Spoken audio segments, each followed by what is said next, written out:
This is Frontier Opening Bell. This is the show for Tuesday, the 10th of November. I am Bosin Amofaye, and we thank you panelists for being here. Let's go straight to the gender sensitive Orioluwa Odetunde of Greenwich Merchant Bank. She's in charge of macroeconomics. Orioluwa, good morning. Good morning. Thanks for having me. Thank you. Onyeka Ejoma from Vertiva Capital, in charge of industrial goods analysis. Onyeka, good morning. Morning, Bosin. It's a pleasure to be here. Ali Segar, who is the CEO at Segar and Associates. Thank you so much for joining us from Dubai. Good morning. My pleasure. Thank you very much. We appreciate it. We appreciate all of you being here. Let's look at the stock market. Nigeria looks like had the biggest jump on the bourse yesterday, rallying on the back of the global market jump that we saw on the Pfizer vaccine news and the Joe Biden election in the US, the election calling him the next president because of the votes being counted already.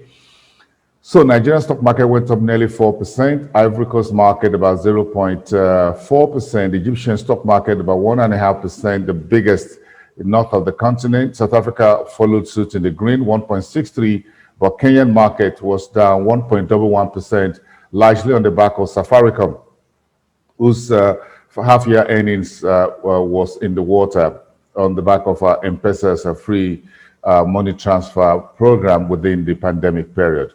Let's take that away and look at some of the stories within the banking sector. Consolidation within the East African banking sector is continuing, from the I&M holdings having a big foothold within Kenya, Rwanda, and elsewhere, buying 90% of Uganda's Orient Bank for 3.6 billion shillings. That is still part of the story. Safaricom, what's the road ahead as the half-year earnings disappoint very much yesterday, from headline figure to bottom line, reporting earnings per share of 0.83 shillings, down about 5.7%.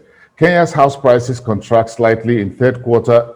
Perhaps again, folks were keeping more of their money rather than investing in real estate after the lockdown and trying to spend money more on household consumption and other disposable disposables, by the way, instead of investing in real estate. Tanzania, the government is looking at a higher mining revenue, 33% in the year of 2023 to 2024. And Mauritius reported a inflation October 3.2% year on year in October. The sticky point, however, was food index, moving from 5.4 to 7.1%.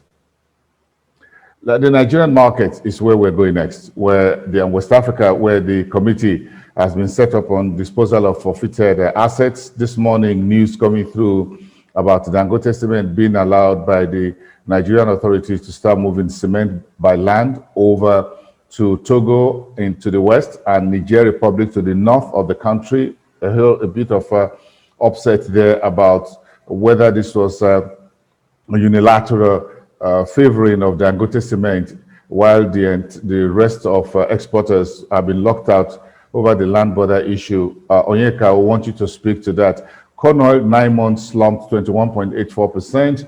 Mutual Benefits reported its third quarter numbers yesterday evening. CACOVID, the template for consumption of made in Nigerian goods. Yes, we've been able to see how the private sector money fund have been used to patronize local manufacturers. Is that a template for made in Nigeria goods? If CACOVID can afford to do this multi-billion business within Nigeria within the pandemic period, would that be a template for that Nigeria can actually consume what it made and the government can patronize made in Nigerian goods? Oriolu, I'm going to throw that to you. But first, let me ask Onyeka about the Dangote issue over the cement export by land. Thank you very much, Bosin. I mean, it was quite shocking when we got the news. Sudan Cement released their results on Friday, and along with that, they released the results statement showing their progress in the Nigerian markets and across the Pan African markets, and also in line with that, they also showed their progress on their export strategy, on their medium-term export strategy to making Nigeria a hub for exports to the West African nations. And sequel to what they had been talking about, we had expected to see only updates on sea-based exports, given that the land borders remained closed. But lo and behold, we saw that they had been given permission to export over the land borders. And according to management, they got this exemption from the federal government, and they were able to export a bit into some of the neighboring countries. Why this was given to them specifically is still, we still don't have very clear details on.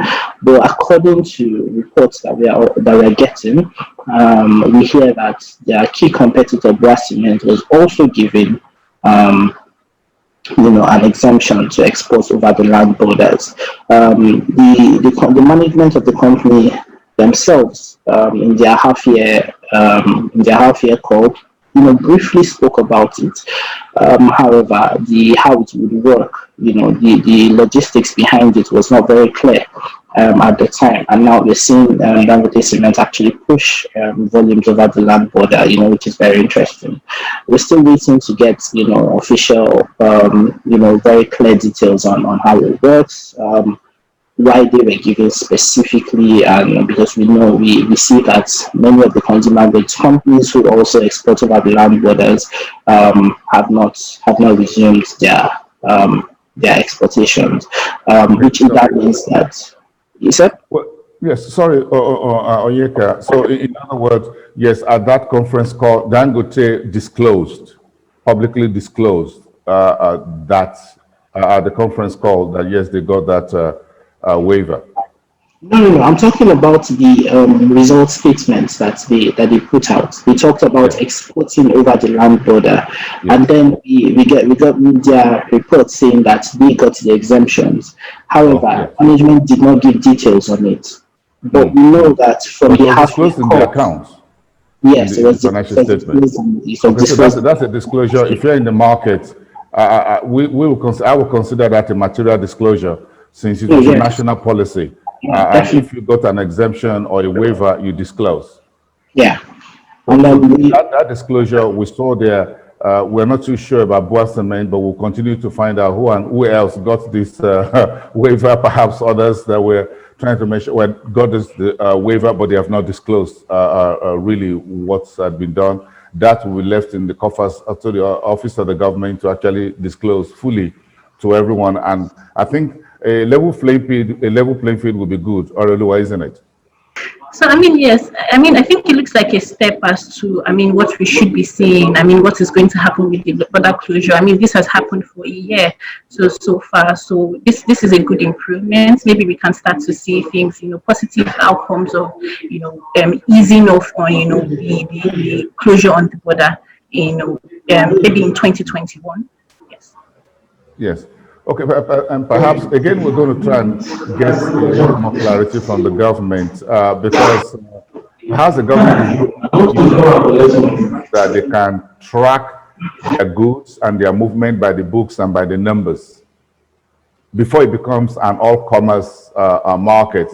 Perhaps I'm just thinking, trying to play the devil's advocate, because if Dangote is going to Boa Cement, these are multinational companies and within the Nigerian space, and if they're exporting XY number of trucks of cement, you can actually tell by the numbers. And again, you're sure, at least, and I'm just putting a caveat there, that if they say they're exporting cement, they are not hiding rice or sugar or potato, whatever, inside the bag. So perhaps that's where the government wants to go first before it goes for full-scale reopening of the border. But let's start with those that you can verify what they say they are exporting in terms of the goods and in terms of volume and whatever, so that at least you know it by numbers. Perhaps again, part of the measures of some of the talk within the ECOWAS sub-region with the president. I'm sure a number of head of state from within West African region have called President Buhari over time.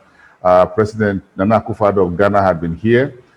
In Nigeria, a few others had also been in Nigeria. So perhaps these are some of the outcome of those meetings in terms of allowing import-export by land and a gentle reopening. Maybe this is just part of it, but we're still going to hear more in the next few days. Thank you both. To speak more to the Nigerian market in a short while. South Africa is one big market in which the airline is becoming the South African Airways.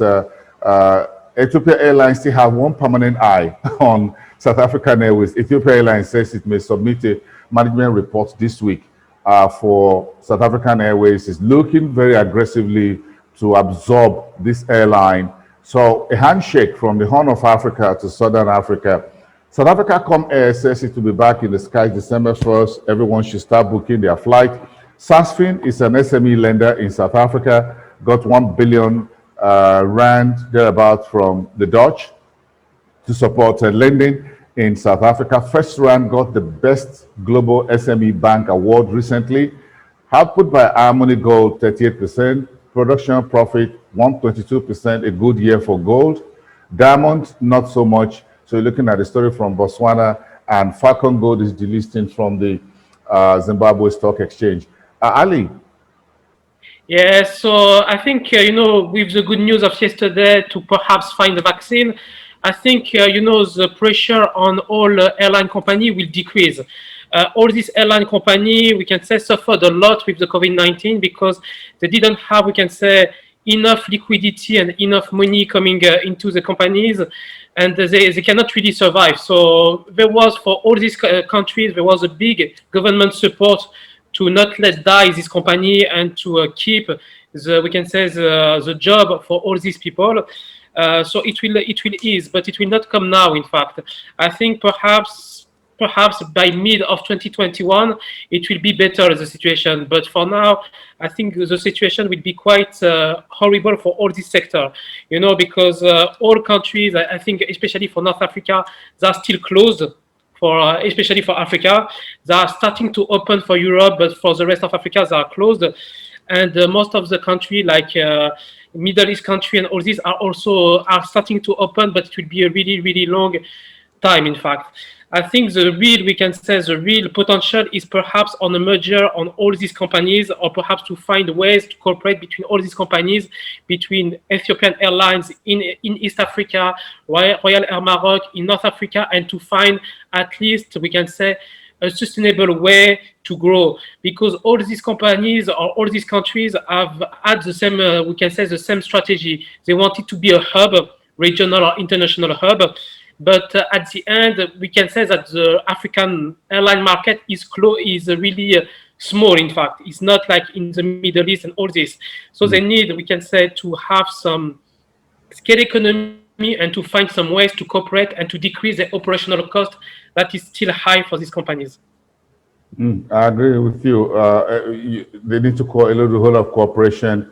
They need to share cargo. They need to share passengers. They need to do a whole lot more, because the economies are really small, by the way, in terms of local folks who are flying, in terms of productive goods and services being moved across borders as well. They're relatively small. So surviving on a standalone basis might not really be the issue. So perhaps consolidation within the Africa's airline industry, perhaps the COVID-19 period could just be the time to do that.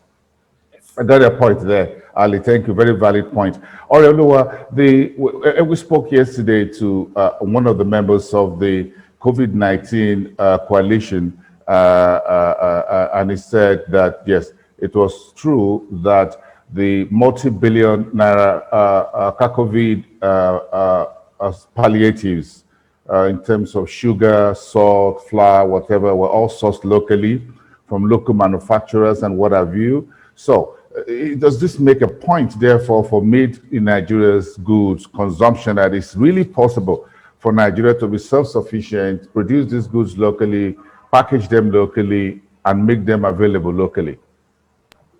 I mean, yeah, it does make a point, like you earlier said. I mean, I think what's really, been affecting these sort of productions has been the structural factors, so far.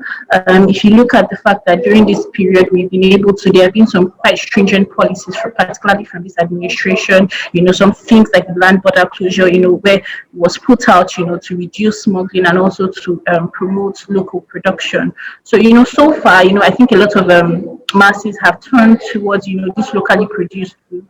Rice has been produced locally. Also, you see poultry, has also been produced locally. I mean, it's a start. It's not like we're there yet. I mean, I think it's a start. I think, there's still so much structural innovations that still needs to take place in the Nigerian economy.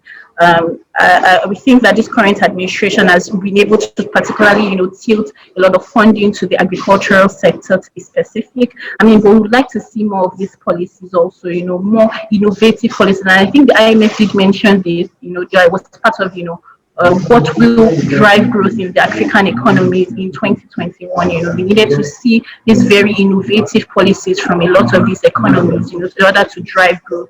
Yes, global distribution, the COVID, made a lot of them realize the fact that you need to upscale your operations, you need to strengthen your economies, and it just made us realize the vulnerabilities in a lot of vulnerabilities in the global economy, which spilled over into emerging and developed economies. So some of the new things that we need to see, is more sustainable policies, more policies that will drive digitization as well. So yes, it's a good one. It's a good one. Okay, perhaps we're just facing the whole thing in the right direction. Gentle moves. In terms of the industrial goods space and the market, can give us about a minute or two of your thoughts. The industrial goods seems to have come out very nicely in the third quarter, 9 months. At least the three big cement makers were all in the money. Yes. Like we had expected, really strong performances from, the industrial goods players. We highlighted that, despite the impact of the pandemic in the second quarter, we saw really strong recoveries come, in the months of May and June, showing that, construction activity had begun to resume post-lockdown period. And one other key driver for the sector was surprisingly real estate investment. We've actually seen a surge in real estate investment. According to Dangote Cement, this was driven by increasing supply of commercial real estate. Commercial real estate construction, and also which in turn was supported by the lower interest rate environment, and we're seeing developers start to take advantage of that to push through some of their construction plans and all. That said, not all three key players performed as well as expected. We saw Dangote Cement beat consensus expectations by a huge margin. But we saw Lafarge also at the other end. While they met their top line expectations, we saw them fall a bit short of their profitability expectations, as we saw increased costs in that space. That said, overall, all three of them were still reporting higher profits, quarter on quarter, higher profits year on year. And it was still a very positive quarter for them. We've seen the market share those results, and we expect that will continue in this session. Oh, great. Okay, let's touch on North Africa very quickly and get Ali Sega to give us one or two of his thoughts. Algeria's terms of trade are down 41.7%, 41.70 points, I beg your pardon, in the second quarter. There's a bit of a backward-looking information there, by the way. But again, you can also use that to have a guess of how the economy is moving. Egypt's central bank issued 8 billion pounds of T-bills or T-bonds on Monday. Everybody's doing that, by the way. Egyptian Stock Exchange is listing a capital increase of EG Bank shares, 32.1 million shares additional. Ipsen Pharmaceutical acquiring 75% stake of another company in Egypt. And Morocco's minor management revenue up 8%, 3.52 billion dirhams in September. It looks like the miners are the ones making money. Ali, isn't it? The mining company are the ones in the money. Yes, I think, all these figures and all these facts shows us a little, we can say, different opinion and we can say mixing message. Egypt to take money, we can say to Egypt issue T-bond like this. It shows also that Egypt needs liquidity as soon as possible. They know that liquidity from the Gulf will not be there for a long time. In fact, Saudi Arabia and the UAE has helped a lot and supported a lot Egypt for the last years. In fact, they put liquidity and all this. It's not sustainable, because with the oil price decrease and the oil price low, Egypt needs to find, we can say, alternative way to find financing. And I think T-bond is one of the main, we can say, of the main way to do it. So this is the first point. After, for Egypt and pharmaceutical, it's quite really booming in all North Africa. So you have two countries that are really, really, we can say, investing a lot in pharma, we can say, pharma companies. This is Egypt and Algeria. Algeria, this is mostly for generical pharmaceuticals, mostly to send to the local market, to the rest of Africa, and even they started to export to Europe, in fact. And Egypt is starting also a lot, we can say, to invest in pharmaceutical and all this, to have first, we can say, less dependency on external pharmaceutical, to create a kind of champion in Egypt. But I think it's a good move to have this merger coming in. We can imagine also some merger cross North Africa between Egypt and Algerian big companies, in fact, to find ways to develop more in, we can say, in North African market. After, we can say that the other point is on Morocco. Morocco is a quite interesting also topic for miners. We don't really know where it will, we can say, where it will reach at the end, but Morocco is suffering a lot about, we can say, the COVID-19, especially on tourism. So they need to find other way, and mining is one of the way to, we can say, to mitigate or to diversify the economy. They have done it successfully for OCP, with the phosphate in Morocco. Morocco is one of the main phosphate exporter. So we can imagine also that they will succeed in other way, in fact, in other materials. Thank you. Orient, I'm going to ask you about the pharmaceutical also that, and Oyeka, that Ali mentioned. Now that we have Nigeria also mainstreaming healthcare, pharmaceuticals, hospitals because of COVID-19, do you think we should also see some of this kind of M&A within our industry, healthcare? Oh yes, definitely. I think the mergers and acquisition is one way to go for the pharmaceuticals industry, to be particular. If you look at the fact that yes, this industry is still deficient in a number of factors. We need to look at the fact that the primary health care facilities are still relatively underdeveloped in the Nigerian economy. I think it's majorly, the private sector, that has had this industry booming for quite a while now. So yes, mergers and acquisitions are the way to go. We did see during this period of the COVID-19, there were more interventions from the CBN towards these sort of sectors. So with what is happening now, I think strengthening the healthcare industry is one way to go for the Nigerian economy. This has a bit of industrial goods as well, part of it, Onyeka, isn't it? Yeah, so when we look at the pharmaceutical and healthcare infrastructure in Nigeria, we're still way behind. We're looking at the announcement from Pfizer yesterday. It was a very positive one, and we started to see the impact in the markets generally. We saw that they announced that they had completed trials on a vaccine with 90% success rates and almost no discernible side effects. However, the problem, the problem with the vaccine distribution is the logistical challenges, especially across middle and low income countries where Nigeria falls in, significantly.